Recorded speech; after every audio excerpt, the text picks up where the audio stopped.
এই যে আমরা এখন একটা গাছ আঁকছি, যে গাছটা ইচ্ছা করলে আমরা গাছে পাতা দিতে পারি আর নাও দিতে পারি, কিন্তু গাছ কিভাবে আঁকতে হয় সেটা দেখানো, আর কিভাবে আঁকতে হয় তার থেকে গুরুত্ব কিন্তু আসলে আমরা কি আঁকবো, কেন আঁকবো এটা বুঝতে হয়।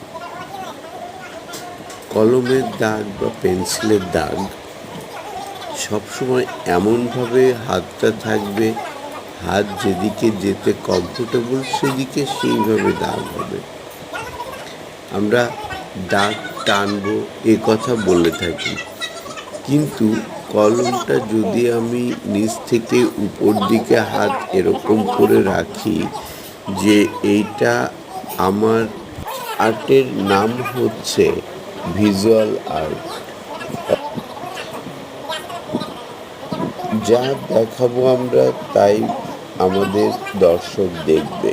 সুতরাং একটা গাছের ডাল 2টা 3টা 5টা কয়টা হবে সেটা আমার উপরেই নির্ভর করে, আর এরকম করে গাছ এঁকে সেই গাছের পাতা দেব কি দেব না তাও আমার উপর নির্ভর করে। গাছ পরিপূর্ণ আঁকার পরে ইচ্ছা করলে আমি পাতা দিয়ে ঢেকেও দিতে পারি। তো সেটা মাথায় রাখতে হবে যে আমি গাছে পাতা দিব কি না। যদি দিতে হয় তাহলে আগের থেকে পরিকল্পনা করে রাখাটাই ভালো।